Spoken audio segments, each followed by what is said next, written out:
What's up, guys? Here are my predictions for UFC Fight Night Gdansk, I believe you pronounce it. It doesn't look like a bad card. Again, it doesn't have to look good. These kind of cards always deliver for some reason, and it's on Fight Pass. We're going to start with Artem Lobov versus Andre Fili, which could be the fight of the night, possibly. You have Artem Lobov, who's a very tough fighter. Amazing chin. He has great heart, and those are pretty much his best weapons in a fight. He's not the most skilled fighter. His attributes and his length and his speed and athleticism isn't really on par with many of these UFC featherweights. But he's so tough. He doesn't back down. He's able to break opponents in the later rounds. And Artem does have big power, and when he breaks his opponents down, then he's able to deliver that power, and their opponent starts feeling it much more. His ground game is not the best, although he's not bad anywhere on the ground, but he's not great anywhere either. Artem also does have a pretty good straight right hand and an overhand right. He packs a lot of power in it, although he has a very short reach, and he sits on everything he throws. He keeps a very wide stance, similar to Conor, and he's also an aggressive and pressuring fighter. When he's on the other end of that, he's not nearly as effective. And he's fighting Andre Fili, who is a huge featherweight. Standing at 5'10 with a 74-inch reach, he's going to have an 8-inch reach advantage.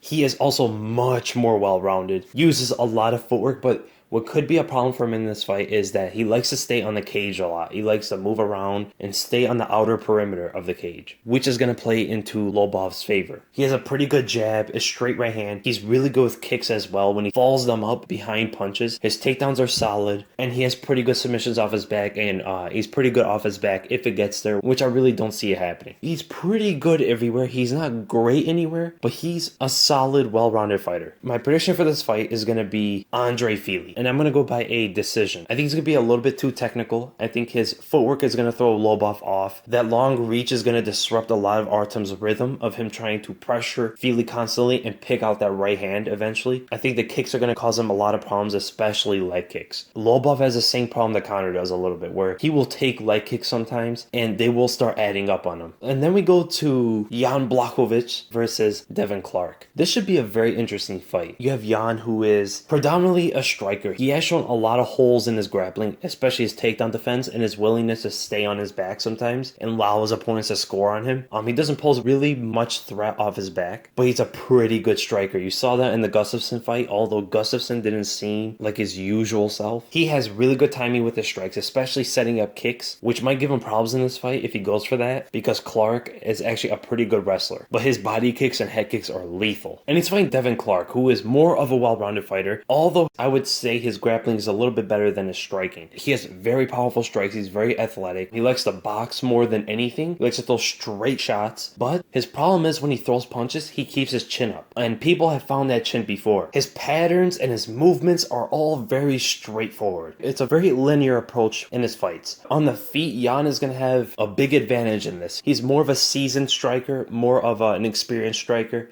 He's going to pick out all these common tendencies of Devin Clark. But where Clark is going to have the advantage is the grappling. He's a very strong wrestler. His takedowns are powerful. He's pressuring on top, and he just smothers his opponents. So my prediction for the fight, I'm going to actually go with Jan Blachowicz, and I'm going to go by a decision or a late stoppage, because Devin Clark doesn't seem to have the best chin. I could see a later TKO, but I think this goes to a decision, and I actually think it's going to be a pretty close fight. I do see Jan being the more experienced fighter, being a little bit more intelligent and more wise in there. Then we go to the co-main event. Karolina Kowalkiewicz versus Jodie Esquibel. You have Karolina, who's a more experienced fighter, has fought some of the best in this division, has fought Joanna and Rose Namajunas and even Claudia. So she's fought the best of the best. And her experience in this fight, I think, is going to show. She's not great anywhere, except probably in the clinch and in close. But she is more of a striker. She keeps her chin really high up. Her chin is really good. She's really hard to hurt and damage and cut or anything. She has a lot of heart. She's always game. She's not the most technical fighter,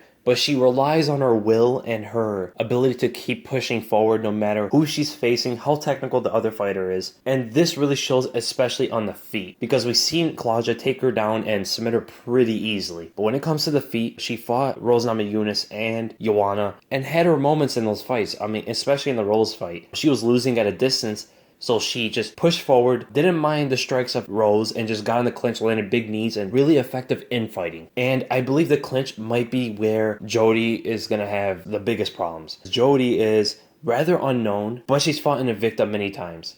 and I believe she came from atomweight. She seems to be a boxer, and she did have a professional boxing career. She is very small, even for this division. There's going to be a lot of problems from Carolina. Then again, Jody isn't the most well-rounded fighter. She has a couple approaches to fights, and I don't think it's going to pose much problem to Carolina. She is very aggressive, very straightforward, tries to impose her will on her opponents as well. She throws a lot of power shots, and it seems she gets in so close to the point where she clinches up with her opponents. And that could be a big problem against Carolina, because Carolina does have that awkward style, very awkward footwork, and that straightforward approach from Jody of constantly trying to land big power shots. I don't think they're going to find the target, and if she clinches with Carolina, it's going to be a lot of problems because those knees that Carolina throws is going to be devastating. So my prediction for the fight, I'm actually going to go with Carolina, and I'm going to go by a decision or possibly a third round TKO. I do see her length and her awkward footwork and her distance being the big factor in this fight. I see her cashing in with long punches, a lot of kicks, and the clinch is going to be where she's going to have the biggest advantage. I do see her getting tagged a couple times, but I don't see her getting affected by any of it. And then we go to the main event, Cowboy Cerrone versus Darren Till, and this is the fight everybody's been waiting for. We got two quote-unquote strikers, although they both are well-rounded as well. Cerrone is a veteran. He's on track to having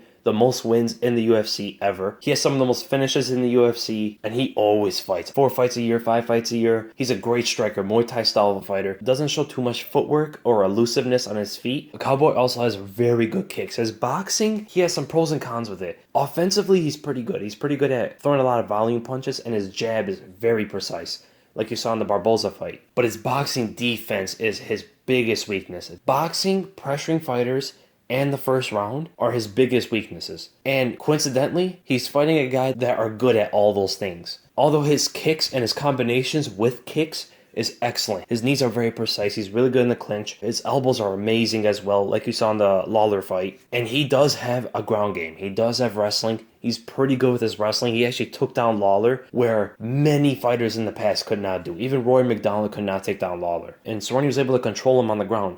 Cerrone is very good on the ground. Submissions and controlling his opponent with his long legs. We really seen his abilities off his back. On top, it doesn't seem like he does too much. His submissions are the threat. And another thing about Cerrone, he has taken a lot of punishment in his career. So I don't know where his chin has gone, because when you look at that Masvidal knockout, I mean, Cerrone's taken huge shots before, but against Masvidal, he could not take his punches. And Darren Till is a much more powerful fighter than Masvidal, because Darren Till is also a striker, more of a kickboxing, Muay Thai kind of fighter, but his boxing is amazing. He's a really big 170. If you look at them next to each other in the stare downs, you see how big Darren Till actually is compared to him. This is the biggest guy Cerrone has ever fought. And Darren Till is very light on his feet. He keeps a very wide stance, southpaw stance, long with his punches, and he snaps into his strikes, delivering huge power. He is excellent at getting in range, moving in and out with his punches, and getting in that distance where he's able to land and his opponent cannot, because he has that rebound option after throwing a punch. Always very balanced, and he doesn't throw too much combinations. He throws 1 or 2 or even 3 shots in combinations and then exits on his opponent, or usually that'll be enough to drop his opponent. He's really precise with his elbows as well.